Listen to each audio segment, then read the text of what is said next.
به عملي نمونه اولاد دپاره پیش کړي نو چې کله دی د عمل دعوت وګرځېد او عملي نمونه پیش کړه نو بیا به څه کوي دویم اصول د تربیت و اهلیکم نارا آل اولاد ته به د دې خبرې به تلقین کوي چې په حیثیت پلار ما دا عملي نمونه پیش کړله دا عملي نمونه هغه ده چې دا اور د جهنم نه بچ کېدو والا ده نو په زبان سره به تلقین کوي په ژبه سره به تلقین کوي بچو ته تلقین یې ورته وکړه د څه خبرې چې زه په حیثیت پلار تاسو ته دا عملي نمونه پیش کوم څه وکړئ دا عملي نمونه پیش کړئ ستاسو ژوند به په دې خطوطو تېرېږي دا کومه نمونه چې تاسو ته پلار پیش کړي دا یاد ساتئ یو لازمي او ضروري خبره واورئ کور کې که زمونږ دغه خویندې میندې دي نو هغې دې دا په غور سره واوري اکثر دې دستاربندو د پروګراماتو کې یا چادرپوشۍ کې زنانو سره ماشومان راغلي نو خبرې اورېدو ته ورته پرېږدي نه خو دا مجلس کله کله نو دا خبرې په غور واورو ماشوم ته وعظ کول نصیحت کول بیان کول د دې خپل اهمیت شته وګورئ تربیت دا ورته عملي نمونه مخې تقدیر نو د دې ماشوم د شخصیت سبب ګرځي تربیت د عملی مشاهدې نه دی چې په یو ماحول کې ښه صفات عملا موجود وي نو هغه به د دې بچي د شخصیت کې صدقه ښه صفات ګرځي صرف په وینا په نصیحت نه کېږي دیو جن بزرګان وایي چې کله تاسو د ګاونډي کله صدقه لېږئ یا یو غریب سړي سره تعاون کوئ نو د خپل ماشوم زوی په لاس باندې وکئ چې د دې ماشوم د اوس د تربیت وشي د خلکو سره د همدردۍ د خلکو د صدقې د ورکولو یعنی عملا دې تېروئ د دې مرحلو نه نو دویم اصول د تربیت دا شو چې اولاد ته به تلقین وکړي او دریم اصول د تربیت بیا څه دي ماحول به د منکراتو نه صفا کوي یو خو ستا په خپل ذات کې اصلاح دې وکړله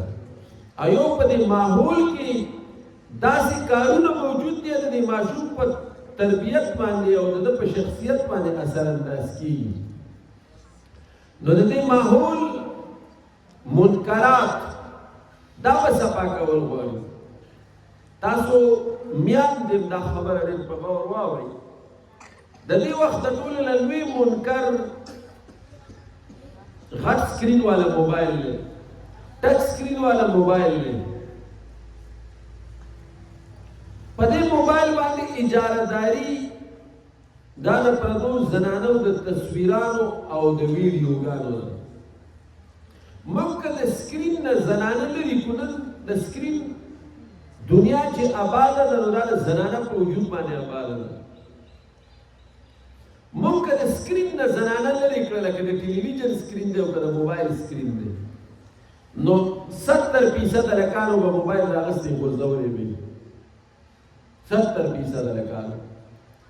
هلته نن د زنانو اجارهداري ده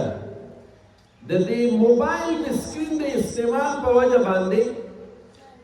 د خلکو د ذهن او بالخصوص د هلکانو د ذهن نه دا خبره ووتله چې د پردۍ زنانه تصویر ویډیو ته کتل ګنې ګناه کبیره ده بس د دې مخلوق د مزدونه دا شی وتلی دی لکه دا ګناه د ورځې په سوونو مرتبه کېږي نو چې کله یو ګناه دومره عام شي نو بیا د خلکو د ذهن نه د هغې نحوست او د هغې شدت ختم شي بیا د روټین یو څیز وګڼو سوشل میډیا دور دی لازمی ده چې موږ اپډیټ یو رسول الله مبارک بدعا کړې ده مشکات شریف کی روایت ده لعن الله الناظر والمنظور الیه یا الله لعنت کی پاغه چا چې څوک حرام ځای ته ګوري یعنی نارینه په پردو زنانو ته نه ګوري کدا ټلویزیون دی او کدا موبایل سکرین دی او زنانه به پردو نارینه ته نه ګوري دواړو دپاره دا حکم یو شان دی او المنظور الیه په هغه زنانو د لعنت چې ځان یې بې پرده کړی دی او د بې پردګۍ سهولت یې خلکو له ورکړی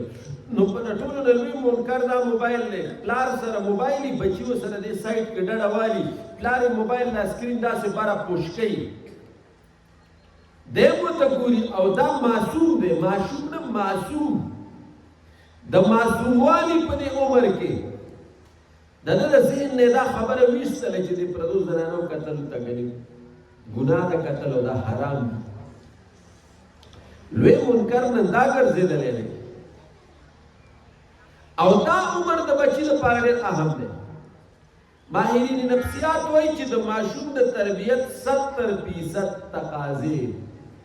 70% فارمیلیټیز 70% د شخصیت لوازمات دا د 7 کالو عمر پورې پوره کیږي یعنی دا 7 کاله د ماشوم د ژوند دومره اهم دي تاسو د 7 کالو د ماشوم د 15 کالو د ماشوم د 4 کالو د ماشوم په مخ کې ردې بدې وایي دروغ وایي غیبتونه کوي دا نه وایي چې دا په دې ماشوم سره انداز کیږي دا ډېر عجیبه پیریډ دی د ماشوم د تربیت لپاره یعنی بنیادی تعلیم بنیادی تربیت دا په دې 7 کالو عمر پورې کې او بیا په دې 7 کاله کې دا اولنی 15 کاله خو بالکل دا ماشوم د مور پلار د وزرو د لاندې تیری نو نن د مور پلار دا کردار شته د بچی لپاره او موږ دا ضرورت محسوس کړی دی چې زه خو یاره که د تعلیم خو یوازې په دې ته ځان نشي خلاصولی چې زه بې تعلیم یم په دې خبرو نه پوهېدم تعلیم نه مراد صرف د سکول او د کالج تعلیم نه دی ستا د عملي ژوند تعلیم دی که نه او دا زه چې اوس لګېږم دا تعلیم دی ته مې پوهه کړې که نه زه به دې سبا وګورم چې ته د دې ماشوم ته ماحول د منکراتو نه صفا کړي عقل خدای کیسې نه راځي په دې باندې اوس عمل لازمي دی نو د کور ماحول د منکراتو نه صفا کول دي د دې ماشوم مخکې دروغ نه دي ویل غیبت نه دي کول دا ډېره عجیبه خبره ده نو په دې خبرو باندې موږ او ستاسو فوکس نشته په دې خبرو باندې زموږ او ستاسو توجه نشته چې دا ماشوم ما سره په کور کې دی دی به څه کوي دی به کوم خوځي د ماشوم په مخ کې دروغ ویل پلار سره ناستې کار ورته راشي السلام علیکم درځم یاره تا سره مې کار دی ته خو په کلي کې یې که نه زه خو تللی یم هغه شاخ نمبرچې کې مې په هغه پلاني کلي کې کار دی او تاسو مه راځئ هغه زوی ورته بره وګوري چې پلار مې لاس په کټ کې دی په خپل کور کې دی او دی ورته په کور وایي چې زه شاخ نمبرچې ته تللی یم زما هلته کار دی دا عملا تربیت دی ماشوم له دروغ ورکړلی شي عملا تربیت تاسو ته یو ناشنا خبر وکړم یو ډېر قابل سړی دی عیسوي دی ډېر تکړه دانشور دی هغه وایي چې د بچي د تعلیم او د تربیت لپاره د 100 استادانو نه زیات د یو پلار کردار اهم دی چې یو پلار دا د بچي صحیح تربیت کوي نو وایي 100 استادانو باندې د ده کردار دا اهم دی یعنی یو پلار چې په صحیح معنو کې د بچي تربیت کوي نو دی د 100 استادانو نه زیات ښه کردار ادا کوي دا دومره لازمي او ضروري خبره ده نو پکار دا ده چې د دې وخت تقاضې وپېژنو د بچي په مخ کې به غیبت نه کوو دروغ به نه وایو زما یو ملګری د انګلینډ کې دی نو هغه ما ته وایي چېره دلته خو چونکې ازاده معاشره ده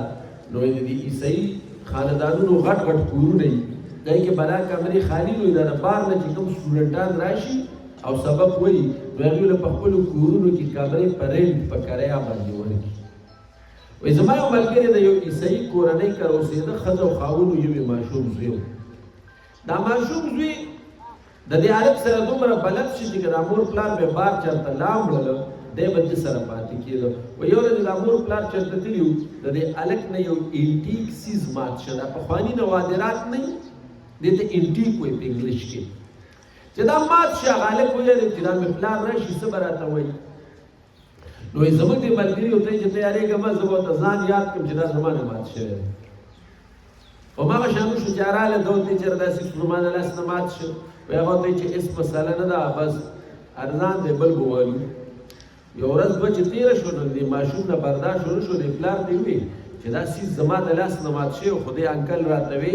چې ته مه یارېږه زه ورته ځان یاد کړم چې دا زما د لاس نه مات شوی دی اوهو هغه انګریز چې دا واورېده وایي غوسه شو راغله ده ته ویل چې شابه سامان دې راټولوه بیگ دې پیک کړه او ځه ته زما زوی له د دروغو تربیت ورکړې زما په کور کې زما زوی له د دروغو تربیت ورکړې نو د بچو په مخ کې به داسې حرکات نه کوو چې د په شخصیت باندې اثر انداز کېږي دا ډېر ناکاره کار دی